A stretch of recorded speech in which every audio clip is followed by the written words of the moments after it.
Hey dojo friends, I'm here with my friend Dolby, who is part of our dojo, and I wanted to pick his brain because he's just a vessel of wisdom. He's like a walking fortune cookie, so I hope you enjoy this video with our friend Dolby Bennett. Pleasure to be with you all.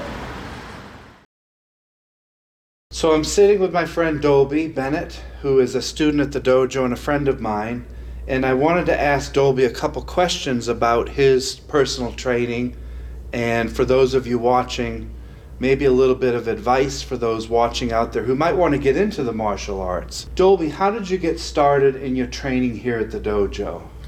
Very simple. My better half has got interested in dojo, and she got interested by bringing the grandchildren in. So I wanted to spend time with my wife, and she's spending her time here, and I said, you know, I'm missing out. Good. And I had martial arts in the service when I, years, 55 years ago. But she was in here, and then 5 nights a week, and I said, I'm missing out with my better half. So I joined it, and I came in, and I loved it.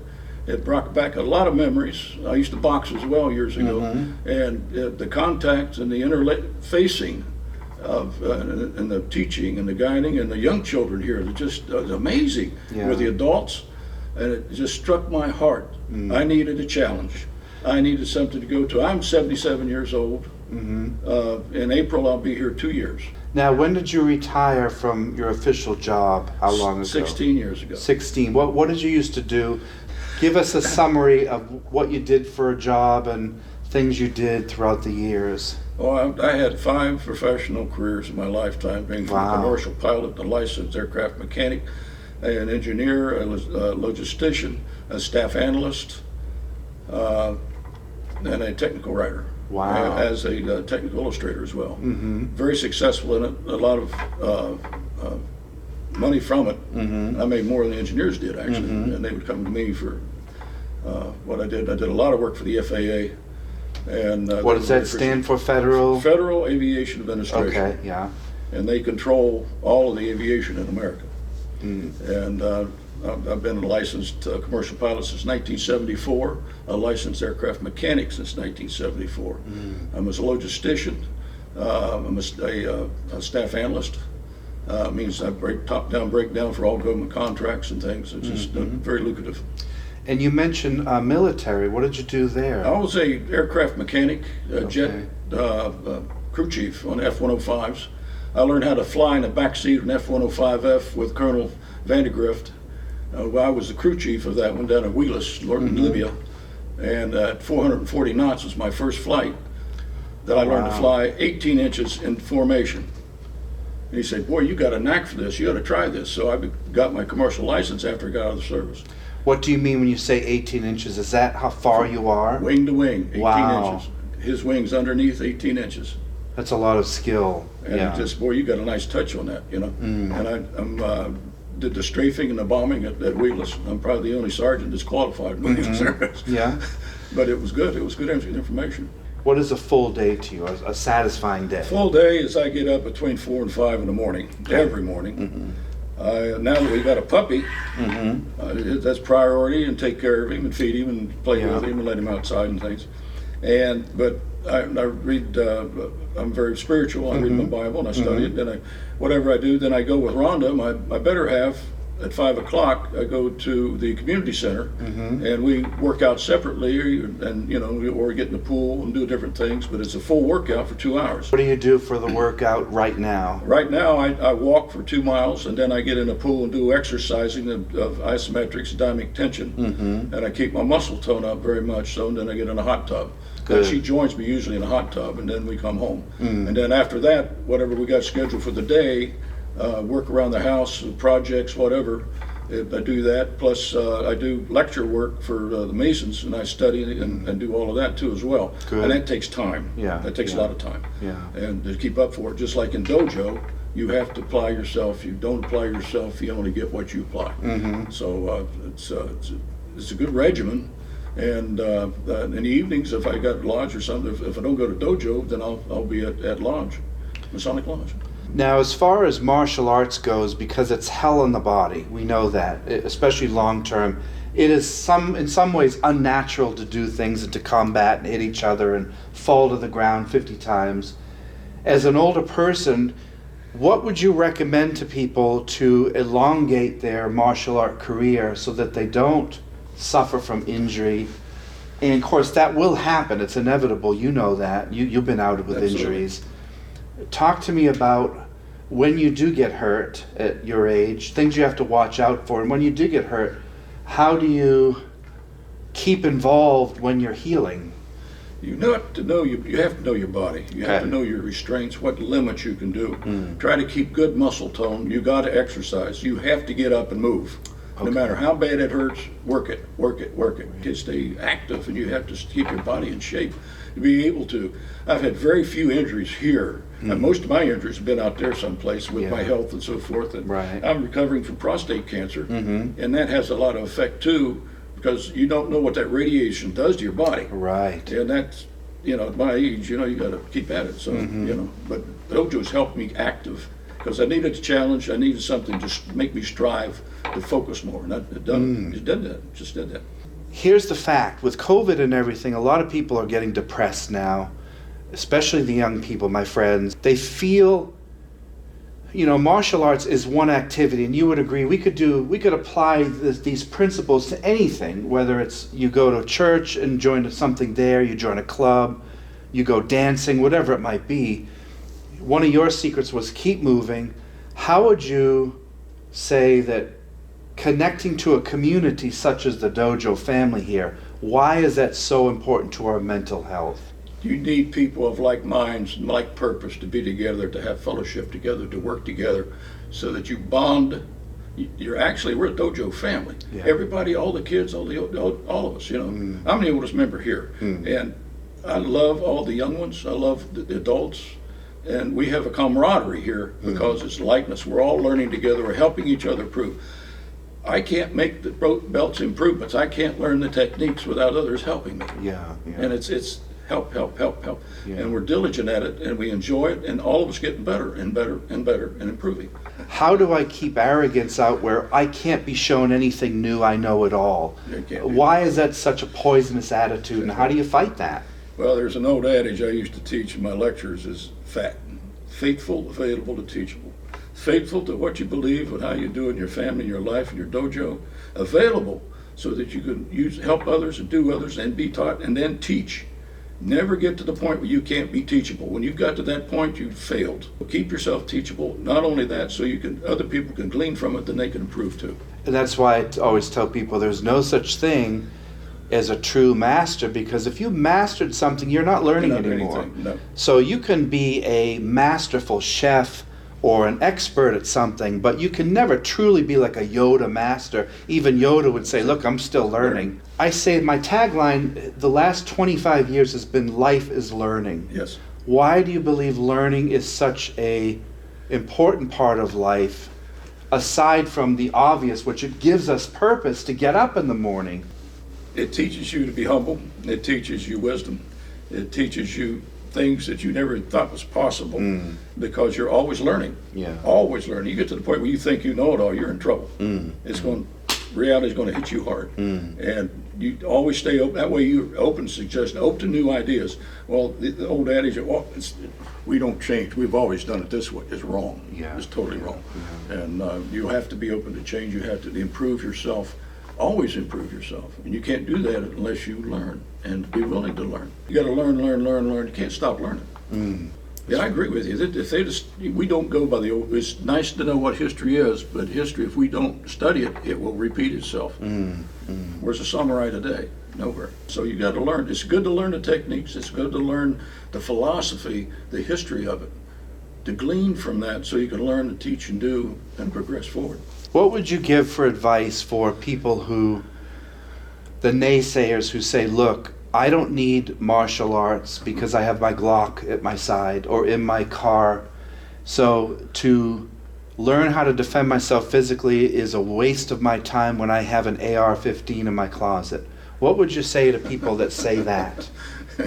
you don't always at your closet. You're not at your car. You're not. Yeah. What if you're out in the street, somebody grabs you, 2 or 3 guys jump you? What are you going to do? Yeah. What if somebody grabs your wife? What are you going to do? Yeah. Somebody grabs your child. Oh, wait a minute, I got to go get my Glock. Yeah.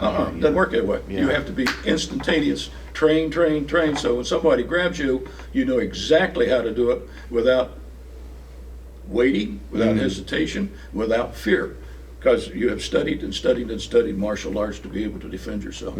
You don't go after somebody, but you sure will finish something if somebody comes after you. We don't start fights, but we finish them. Yeah. And avoid them at all costs. Avoid them at all costs. Which is higher level. Yeah. Yeah. We may cry in dojo, but we laugh on the battlefield. Depending on what their beliefs are and who they are and where they're coming from, so you talk to them at their level. Okay. If a person is non-religious, you talk to them this way. If a person is very religious, has faith, you talk to another way. And you have to reach the person at their level of where they are. Then talk to them so that they're cognizant of what you're saying and appreciate what you're doing and try to reach them. It takes time. It takes a lot of trust in you as an individual, or they won't listen to you. They just, yeah, I don't think so. But your lifestyle, what you've been through, what you've overcome, you get that by age, you get that by experience, you get that by hardships, things. You get knocked down, you get back up. You get knocked down, every time you get back up from a knockdown, makes you stronger and better than you were before. Once you understand them a little bit, they open to you. Ask them what do you want? What are you looking for? What achievements do you want? Do you really want to come in and see? Once you come in and just look and browse and just be with us a while and observe. You don't have, our actions, the way we act and the way we talk and what we do in here speaks volumes. And we've got a lot of young ones that come in and just look and see it and say, wow, I want this, especially young girls, because in today's world, you have to have protection against young people. You have to. They're our future. And I think dojo and martial arts and what we do here helps strengthen them and gives them encouragement and watch them grow, especially get in. They watch them grow and they're not afraid now of contact. They're not afraid of somebody coming up behind them and grabbing them. They know what to do. And before they're, wait a minute, they're scared. And even their voices, teaching them how to shout, in case somebody comes up, don't be afraid to shout. That's the best thing you can do. I encourage people, young ones and old ones, but I'm 77 years old, be 78 in March. Come on out, enjoy it. Try something different in your life. The things that you're afraid of, the fear of, don't let that control your life.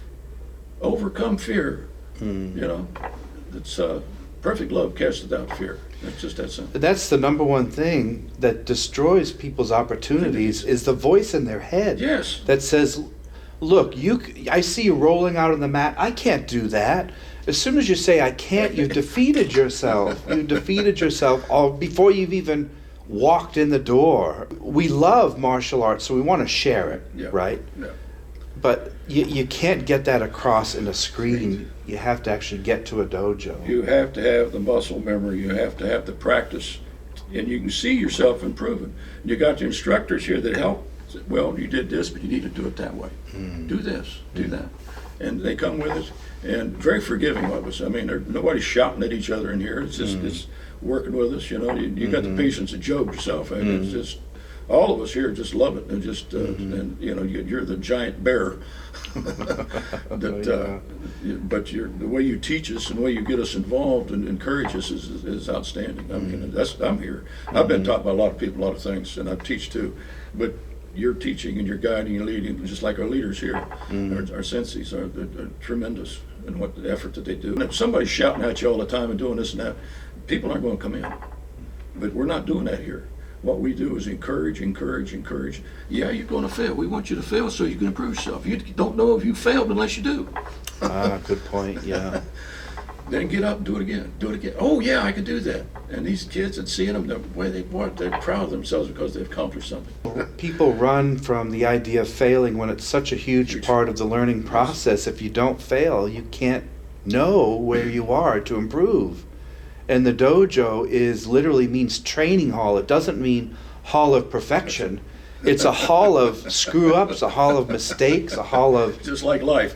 Yes, a hall of pain. To me, I've always thought it was about appreciating this short life that we have and giving every day The best you can the do. best you can do, Absolutely. and while improving yourself, also taking part of that in serving the community that you live in. What you give out, you give back sevenfold. If you don't give the effort, you're not going to get it back in return. You have to put the effort in. You have to be diligent. That's day to day to day to day, and it becomes a pattern, it becomes a habit. Now you've developed something that is worthwhile in your lifetime. We're being watched all the time by everybody, just like here. You're being watched, and people observe and see what you do, and the honesty that you have, and the dedication that comes through. And encourages them too. That way, when the people get down and open and drag it in the mouth and say, well, this COVID's got me down. I don't know if I'm afraid to go out. Get up and go. Get up and go. It's almost like do the opposite of what your voice tells you in many ways. Don't be letting this, this 95% of your problems right here. I think a lot of the times people see martial arts and they only see the very surface thing of, hitting targets, hitting people, and they don't know it's teaching you how to live. It's teaching you how to adapt when life gets down, and how to be the most patient person when you're under the most unbelievable difficult situations. In jobs and everything. In pain. Yes. Because pain and suffering comes to us every single day. And the idea of this warriorship, the warriorship is not that you can take a life, it's how to take hold of your own, so that when things get down, you don't become a victim, you become a victor. Yes. And that is hard to do. And that takes training. It takes a lot of training, and that's what martial arts is great about, because we are now not the victim. Yeah. People that come with us, or gangs or whatever, we are prepared in case. Yeah. That doesn't mean we go out and, no, we're not arrogant that way. We're very humble. But we've got the teaching. You come with me with a knife, guess what? I'm going to put you down. Yeah. I know how to. Yeah. And this is what we do here in Dojo. We learn how to do that. Yeah. And we practice it and do it in a friendly atmosphere, without arrogance, without hurting somebody. We do it not deliberately. There's the thing's going to happen, and you're going to take a hard fall, but you get up. And that's just part of it, It's such a paradox, isn't it, that you study violence to not have to use it. Yes, you have to learn it, not to be able to interact so it won't hurt you. When you get out there in the street, you know what to do so that guy can't hurt you. When he kicks you, you know exactly how to slide away, move, and throw him down. And to recognize danger before it occurs. Almost a sixth sense you develop. You have to assess it right away. Because I think that martial arts also teaches us about body language and speech and knowing when there's escalating happening in front of me, how to get out of there and escape. Yes. Martial arts, in my opinion, the highest level is how to escape when you feel danger's happening. Especially with your family there. You have to protect your family at all costs. Yeah, and knowing you can go to jail just by being there. That's right. That's why he said, wait, stop. It's not me, it's you. Yeah. Well, at any age, whoever you are, if you would improve your life and not be afraid of any individual or group of people, if you want strength in your life to keep on keeping on, join the martial arts. We don't give up on you. You're here. You go out, and a couple years later, you come back, we welcome you back. We take that cold cinder and put it back in the fire, and now it glows and gives off heat again. We're here to help. We're here to encourage you. If you need help, come see us. If you want encouragement, come and see us. You want to learn how the principles of life are all about, come and visit Mason Dojo and you'll find out that this old man did.